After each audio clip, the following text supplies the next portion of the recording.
নমো নমো করেছো? এই যে আমি আর মামুনি একদম রেডি হয়ে গেছি। এই যেটা কে রে? পিসির সাথে বসে বসে কি পড়াশোনা হচ্ছে নাকি?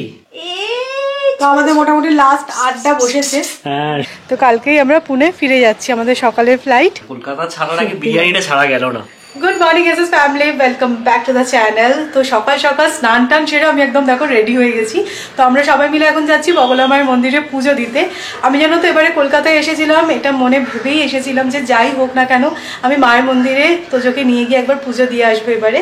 তো সেটাই আর কি আজকে আমরা প্ল্যান করেছি। তো জেঠিমাকে বলেছিলাম যে 10টা সাড়ে 10টা আমাদের হয়ে যাবে, কারণ না সকালবেলা তোজোকে খাইয়ে ওকে রেডি করে না খুব সকালবেলা বেরোনো এখন আমার পসিবল হয় না। তো মামুনি আমাদের সাথে যাচ্ছি, আর সৌরভ এখন বেরোলো, জাস্ট ফল মালা মিষ্টিটা নিয়ে চলে আসবে আর তারপরে আমরা বেরোবো। আজকে যেহেতু বগলা মায়ের মন্দিরে পুজো দেওয়ার ব্যাপার আছে, তাই আমি সকাল সকাল বাজারে আসলাম। ফুল নিয়ে নেব, মিষ্টি নিয়ে নেব, আর ফল নিতে হবে 5 রকমের।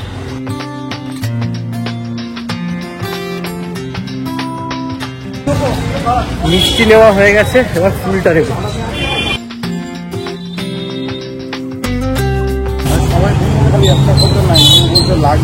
একটু কুচো ফুল দিয়ে দিও।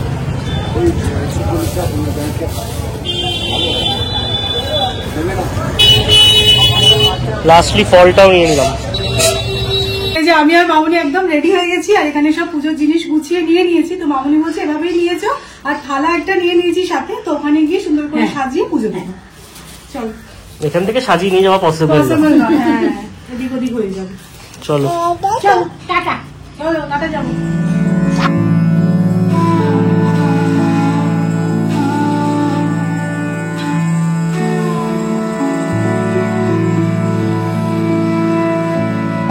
তো যদি নমো নমো করে দাও ঠাকুরকে।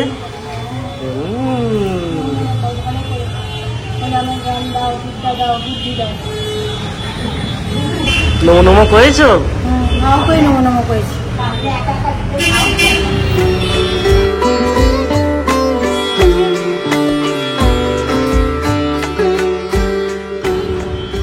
খুব সুন্দরভাবে মায়ের পুজো হচ্ছে।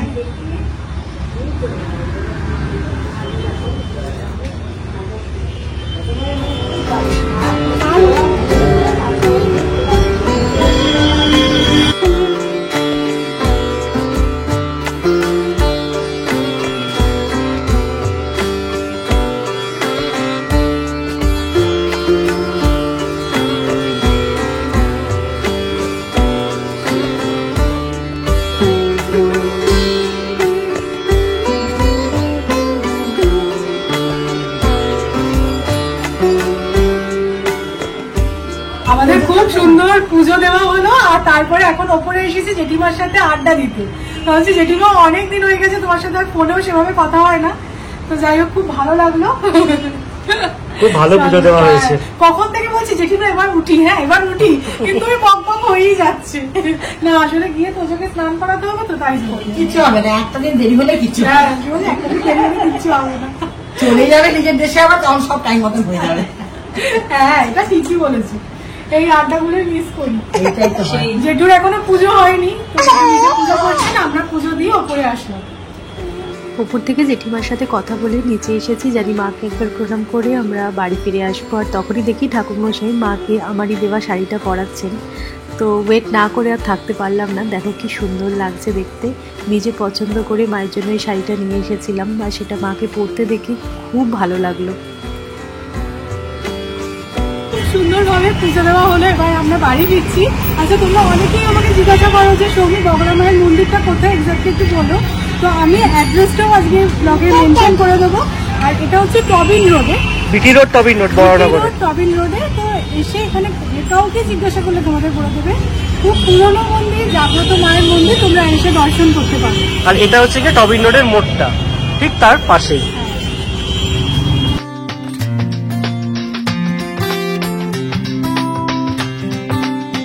এই শাড়িটা জানো তো, একবার শান্তিনিকেতন গেছিলাম, সোনাঝুরির হাট থেকে একদম রিজনেবল প্রাইসে কিনেছিলাম। তো এটাই বলে খেসের শাড়ি, খেসের শাড়ির ওপর অ্যাপ্লিক ওয়ার্ক করা আছে, এরকম পাখা পাখা। দেখো, এর আগেও শাড়িটা পরেছিলাম, তো এটা সেকেন্ড টাইম পরছি। আজকে অ্যাকচুয়ালি পুজো দেওয়ার ছিল, তো ভাবলাম যে পুজো দিতে যাচ্ছি যখন, তাহলে শাড়িই পরা যাক। আমার তো শাড়ি পরতে সত্যি বলতে খুব ভালো লাগে। তো এটা এত বডি হাগিং শাড়িটা মানে পরে আছে, কিছু ফিলই হচ্ছে না।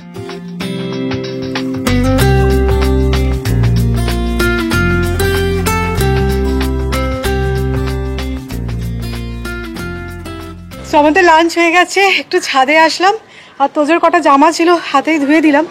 কালকে অ্যাকচুয়ালি আমাদের পুনে ফিরে যাওয়া, তো এগুলো শুকালে এগুলোকে আবার প্যাক করতে হবে। এখন অবধি যেন প্যাকিং হয়নি। তোমাদের বলছিলামই যে এবারে আমাদের একদম শর্ট ট্রিপ কলকাতার, তো কালকেই আমরা পুনে ফিরে যাচ্ছি, আমাদের সকালের ফ্লাইট। তো যাই হোক, চলো এগুলোকে শুকো দিয়ে দিই, তবে জানি না কতক্ষণে শুকাবে, কেননা একটু পরেই তো সন্ধে নেমে যাচ্ছে, 3টে বেজে গেছে। লাঞ্চ টাঞ্চ করে তারপর একটুখানি উপরে আসলাম। এই তোজোটা কোথায় রে?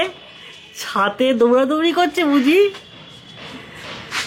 ধরবো, একটু ধরবো নাকি? তোজোটাকে ধরবো নাকি?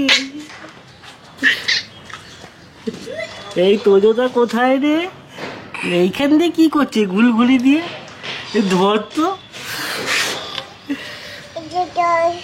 তোজো, কি করছিস? ধরবো তোকে, ধরবো তোকে, ধরবো।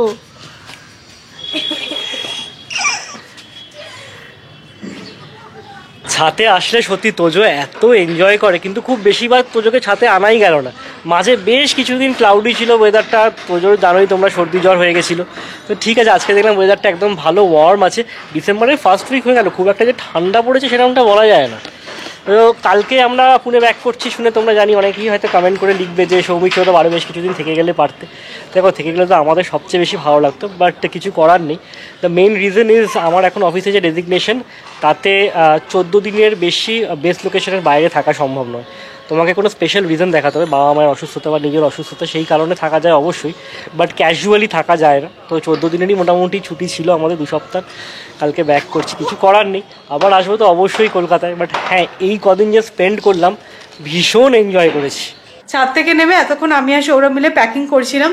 তো এবার তোজোর ঘুম পেয়ে গেছে, একটু ঘ্যান ঘ্যান করছে, তোকে ঘুম পাড়াবো আর তারপরে বাদবাকি প্যাকিংটা করবো। তো আজকে সকালবেলা তো আমরা বগলামার মন্দিরে গিয়ে পুজো দিলাম, তোমাদেরকেও দেখালাম, খুব ভালো লেগেছে আজকে। আর আমি যে শাড়িটা দিয়ে মাকে পুজো দিয়েছি, শাড়িটা পরালেন, তো এত ভালো লাগলো। আমি ভেবেছিলাম যে ওনাদেরকে বলবো যে যেদিনকে পরাবেন শাড়িটা সেদিনকে একটা ছবি পাঠাতে, কিন্তু আমার চোখের সামনে যে মাকে শাড়িটা পরতে দেখবো, সেটা সত্যিকারে আমার কাছে খুব বড় একটা ব্লেসিং। আর মা যে শাড়িটা পরেছিল সেই আশীর্বাদী শাড়িটাও না আমাকে জেঠু দিলেন। তো যাই হোক, খুবই খুবই আজকের দিনটা আমার জন্য লাকি। তো এই শাড়িটা ডেফিনেটলি আমি পরবো, মায়ের শাড়িটা। আর কি সুন্দর ধূপের মানে পুজোর গন্ধ বেরোচ্ছে জানো শাড়িটা থেকে। আর হ্যাঁ, একটা কথা বলে রাখি, জেঠু মানে শ্যামল ভট্টাচার্য, যাকে দেখলে তোমরা পুজো করতে, তো উনি কিন্তু একজন খুব ভালো অ্যাস্ট্রোলজারও। আর আমার শ্বশুরবাড়ির সবাই ওনাকে খুব মানেন, মানে সৌরভের কুষ্টি টুষ্টি উনিই সমস্ত কিছু বানিয়েছেন। তো ইনকেস তোমরাও যদি বিলিভ করো তো অবশ্যই ওনার সাথে কন্ট্যাক্ট করতে পারো, আমি ডিটেলসটাও শেয়ার করে দেবো। সন্ধ্যের দিকে একটু বেরোলাম, যাচ্ছি এখন আনন্দময়ী সুইটসে, কালকের জন্য মিষ্টি নিয়ে নেব, বেশ স্টক করে নিয়ে যাবো যাতে পুনেতে গিয়েও 2-3 দিন খাওয়া যায়। এই গুড়ের জল ভরাগুলোই নিয়ে নিলাম, কড়া পাক আছে, বেশ কিছুদিন থাকবে। এই যেটা কে রে? পিসির সাথে বসে বসে কি পড়াশোনা হচ্ছে নাকি? এটা কে? বললাম এটা কোলে কে? বসে ফ্ল্যাগ তুলছে কে? আমরা ছবি দেখছি। ইকি বিকি চাম চিকি ঠাম্মির সাথে কি কবিতা বলছিস রে?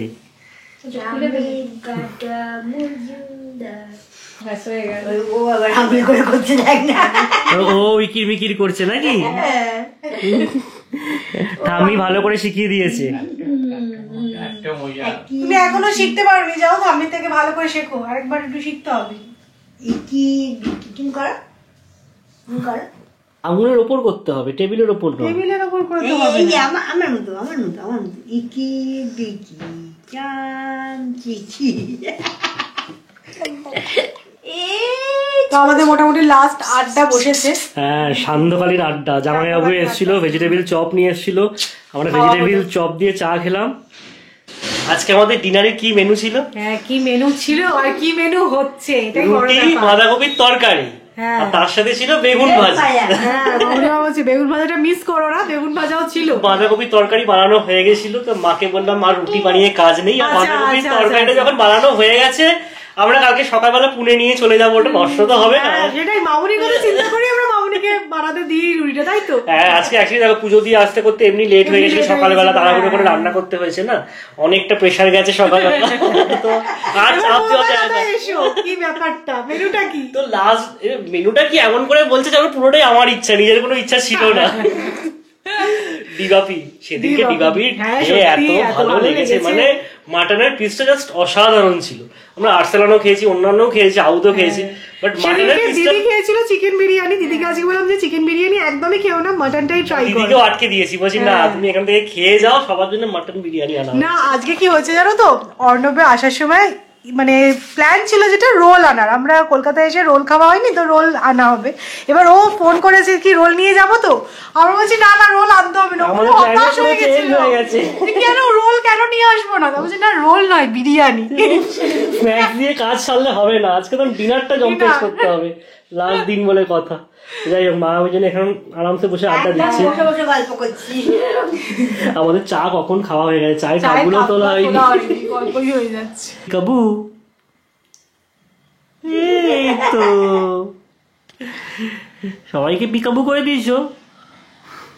না এবারে আমাদের গোল টেবিল বইটাকে কিন্তু তোজো সামিল হয়েছে। হ্যাঁ সুন্দর, আমাদের নতুন মেম্বার অ্যাড হয়ে গেছে। এই সান্ধ্যকালীন আড্ডাটা তো চলতোই, বাট নতুন মেম্বার অ্যাড হয়েছে। আগেরবারে এসে তোজো অতটা মানে Participate করতে পারেনি। তখন আর একটু বেশিই ছোট ছিল। তখন এই খাটটায় শুয়ে শুয়ে ঘুমোতো। হ্যাঁ এক্স্যাক্টলি। ঘুমিয়ে ঘুমিয়ে পার্টিসিপেট করতে। বাট এবার পুরো একদম বকে বকে। তাই দিদির সাথে আলোচনা হচ্ছিল যে এবার বেশ ও হেঁটে চলে বেড়াচ্ছে, পরের বার যখন আসবে বকমবাজ হবে একদম। তখন সব ব্যাপারে মতামত দেবে, সব কিছুতে প্রশ্ন থাকবে। কথা এখনই বলছে, এখনই কথা বলছে। এখনই কথা বলছে। ওফ আবার সেই বিরিয়ানির প্লেট। বাবা সেই মামা ভাগ্নে বসে পড়েছি, কেউ রিপিট হচ্ছে আমার মনে হচ্ছে হ্যাঁ ব্যাপারটা। দেজাভু, তাই না? হ্যাঁ না এটা ঠিক ছাড়তে পারলাম না, কলকাতা ছাড়ার আগে বিরিয়ানিটা ছাড়া গেল না।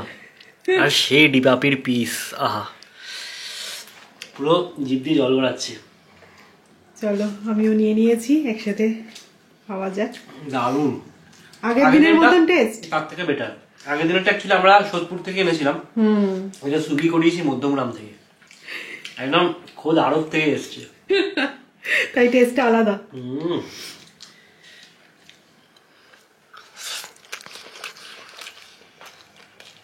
তো যাই হোক, এবার কিন্তু কলকাতায় এসে জমিয়ে বিরিয়ানি খাওয়া হবে, তাই তো? আর সৌমি আমাকে বলে দিয়েছে যে পুনেতে গিয়ে আর বিরিয়ানি খাওয়াও করবে না। তো চলো আজকের ব্লগটাকে এখানেই এন্ড করছি। যদি ভালো লেগে থাকে তাহলে অবশ্যই করে লাইক করো, শেয়ার করো, আর যারা নতুন দেখছো প্লিজ চ্যানেলটাকে সাবস্ক্রাইব করে নিও। কালকে আবার দেখা হচ্ছে, টাটা, গুড নাইট।